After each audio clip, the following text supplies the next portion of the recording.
Bismillahirrahmanirrahim. Assalamu alaikum students. I am your physics teacher Abdurrahman. Last time हम chapter number 2 kinematics से related ERQ solve कर रहे थे आगा Khan board के पास papers में से। तो आज हम नेक्स्ट ईयर यानी 2019 से जो ERQ आया था वो सॉल्व करेंगे। और यहाँ पर आप देख सकते हैं 2019 में एक क्वेश्चन आया जो कि 5 मार्क्स का था और हम इसको सॉल्व करेंगे। क्वेश्चन आपके सामने बहुत सिंपल क्वेश्चन है और इसको हम बहुत इजी वे में सॉल्व कर लेंगे। क्वेश्चन में कहा जा रहा है आप sports car starts from rest. Yes बेटा, मैंने आपको कुछ निशानियां इंडिकेट की थी, बताई थी कि इनिशियल वेलोसिटी 0 कब होगी या फाइनल वेलोसिटी 0 कब होगी। तो इस सेंटेंस को देखकर आप लोग क्या आइडिया लगा रहे हैं कि कौन सी वेलोसिटी 0 होगी? Yes, you are right. यहाँ पर इनिशियल वेलोसिटी आपके पास 0 होगी, तो यहाँ पर हम पुट कर देते हैं initial velocity 0 meter per second.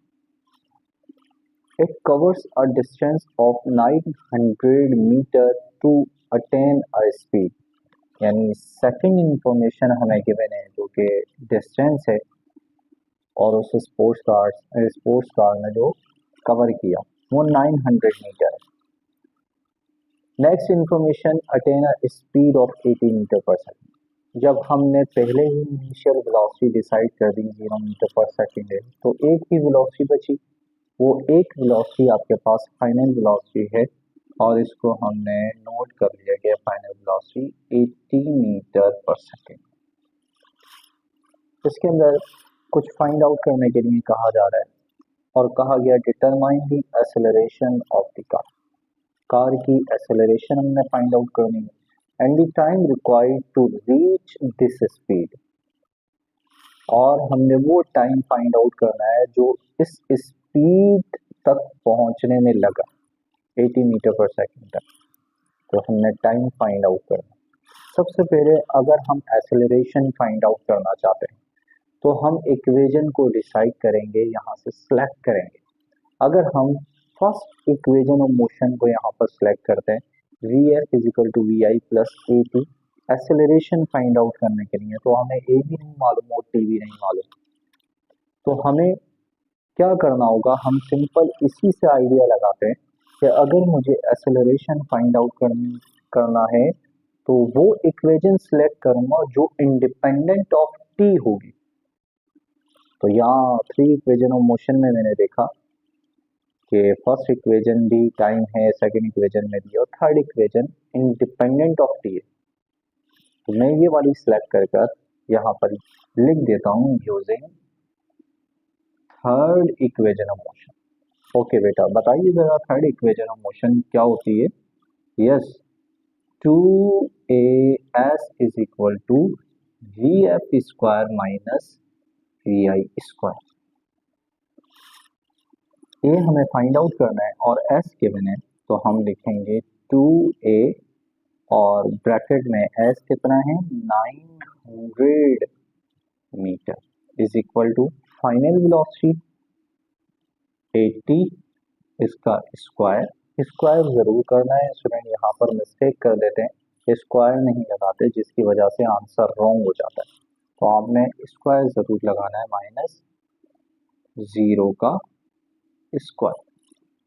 Okay, 900 को 2 से मल्टीप्लाई करें तो 1800 आ जाएगा इंटू ए, 80 का स्क्वायर 6400 होता है।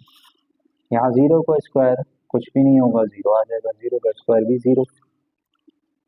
तो यहाँ पर अगर हम देखें तो 1800 ए लेफ्ट हैंड साइड पर और राइट हैंड साइड पर क्या बचा 6400। मुझे ए फाइंड आउट करना है और ए फाइंड आउट करने के लिए मुझे ए को अकेला छोड़ना होगा और जो भी लेफ्ट हैंड साइड पर नंबर्स हैं वो राइट हैंड साइड पर भेजना होगा। तो ए लेफ्ट साइड पर एज इट इज रहा, क्योंकि 1800 ए के साथ मल्टीप्लाई हो रहा है तो दूसरी साइड पर जाकर डिवाइड हो जाएगा। Yes, very good. तो 1800, दो जीरो से दो जीरो कैंसिल हो गए। अब आपके पास जो ए आएगा वो ए होगा 3.5 मीटर पर सेकेंड स्क्वायर। ये ए की वैल्यू आएगी जब आप 64 डिवाइडेड बाय 18 करें। तो ये ए हमने फाइंड आउट कर लिया। ओके, नेक्स्ट हमारे पास है फॉर टी, यानी टाइम फाइंड आउट करना। अब टाइम फाइंड आउट करने के लिए मैं थर्ड इक्वेशन ऑफ मोशन तो यूज ही नहीं कर सकता, तो ये हो गई माइनस। दो इक्वेशंस हमारे पास बची, फर्स्ट और सेकंड इक्वेशन। इसमें से भी हम डिसाइड ये करेंगे, डिसाइड ये करना होगा बेटा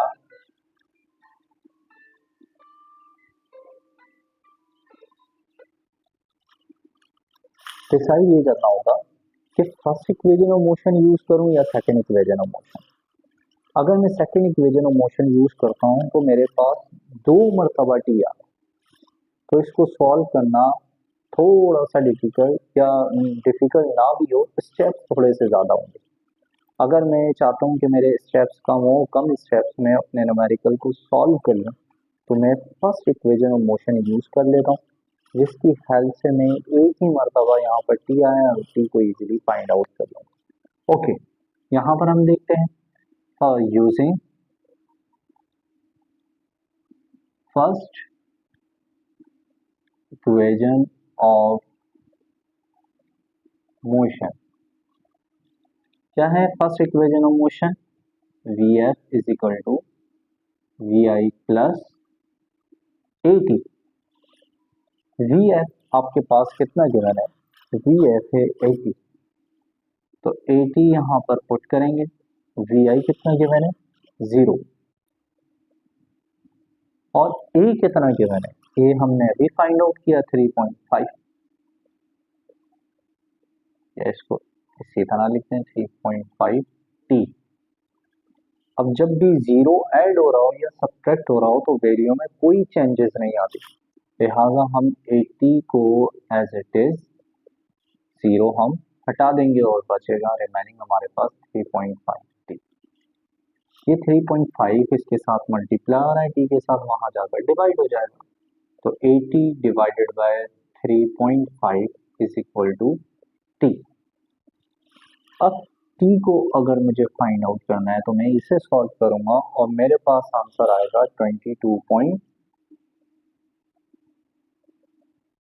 समथिंग या 5 सेकेंड।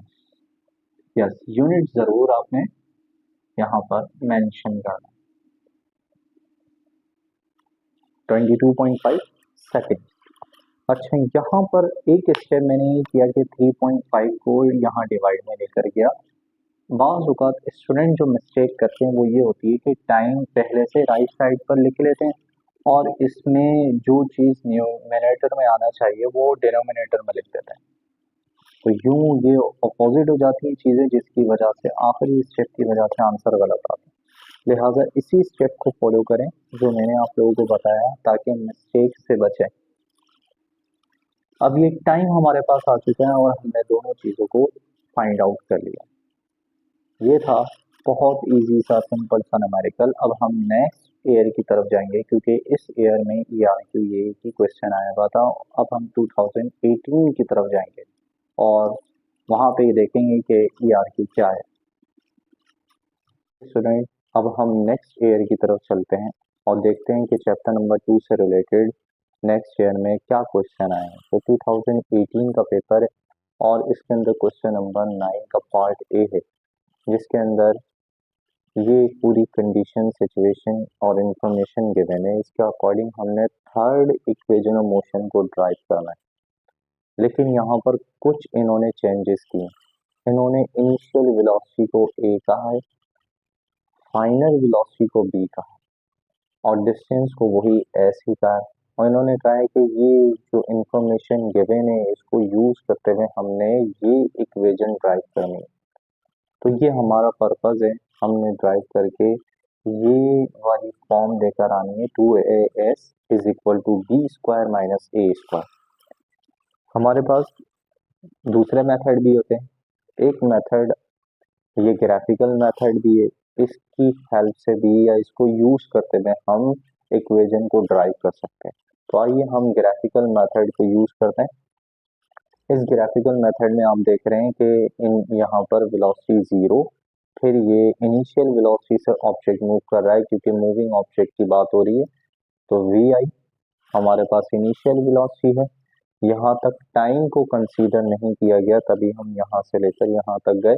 उसके बाद वेलोसिटी चेंज हुई और यूनिफॉर्मली इंक्रीज हुई। ये देखें ये लाइन, ये रिप्रेजेंट कर लिए यूनिफॉर्म एक्सेलरेशन को, क्योंकि ये तीनों equations of motion uniform acceleration को माइंड में रखते हुए ड्राइव की गई।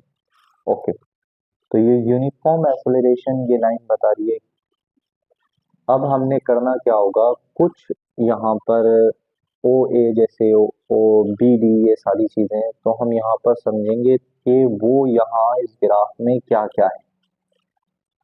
अब देखें, हम टोटल एरिया यहाँ पर रखते हैं और यहाँ पर आप देख रहे हैं टोटल एरिया इक्वल है डिस्टेंस के, और आपने पाथ कौन सा कंसीडर करना है, ओ ए बी सी डी, ये वाला, ये ग्राफ है और इसका ग्राफ का area under the curve find out करना है।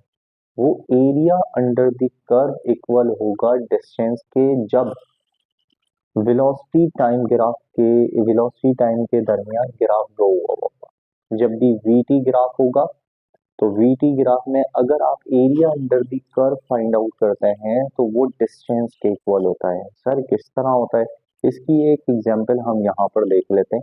ये आपके पास वीटी ग्राफ है, सही, और ये एक हॉरिजॉन्टल लाइन ड्रॉ की गई और इस हॉरिजॉन्टल लाइन का एरिया अंडर द कर्व मुझे फाइंड आउट करना है, और मैं ये प्रूव कर रहा हूँ कि area under the curve distance के इक्वल होता है। हम सबको मालूम है कि एरिया इक्वल होता है लेंथ इंटू हाइट के या लेंथ इंटू ब्रेथ के, या कोई सी भी दो साइड्स को हम मल्टीप्लाई करें तो एरिया फाइंड आउट हो जाएगा उस सरफेस का।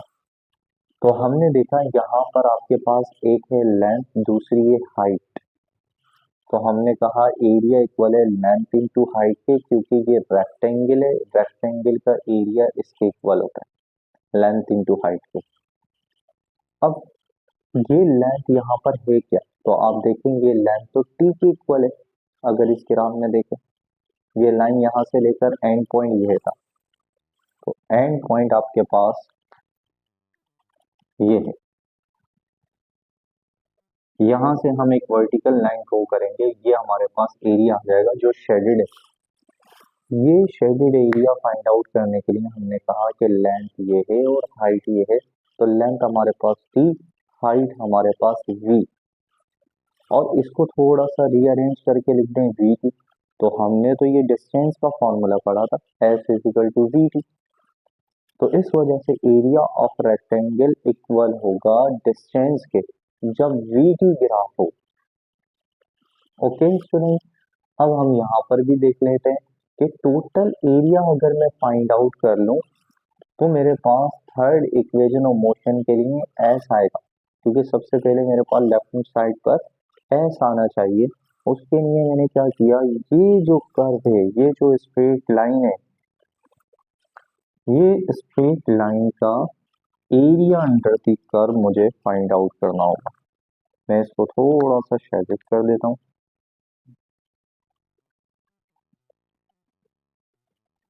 ये पूरा मुझे फाइंड आउट करना होगा। अब आप सोच रहे होंगे कि sir total area O A B D, O A B D, ये पूरा टोटल एरिया इक्वल है डिस्टेंस के, और यहाँ पर O A plus B D divided by 2 लिखा हुआ है। क्यों वहाँ पर ऐसा है, क्योंकि देखें बेटा, ये हाइट और यहाँ से बी डी हाइट, ये दोनों डिफरेंट है। तो जब दोनों हाइट डिफरेंट है तो इसका हम एवरेज फाइंड आउट करेंगे ताकि हमारे पास एक अप्रोक्सीमेट वैल्यू आ जाए।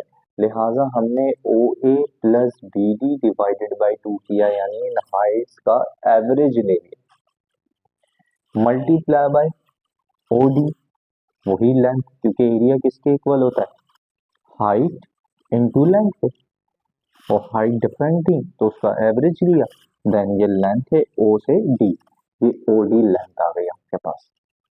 अब ये जो 2 है यहाँ पर डिवाइड हो रहा है, लेफ्ट साइड पर जाकर मल्टीप्लाई हो जाएगा, और यहाँ पर बचेगा आपके पास remaining O A plus B D whole into O D. अब हम सबसे पहले यहाँ पर समझ लेते हैं कि ओ ए किसे कहा गया है, यहाँ पर बी डी, ओ डी और बी सी किसे कहा गया। तो स्टूडेंट देख लें, ओ से लेकर ए ये वाली हाइट वी आई के इक्वल है, इनिशियल वेलोसिटी।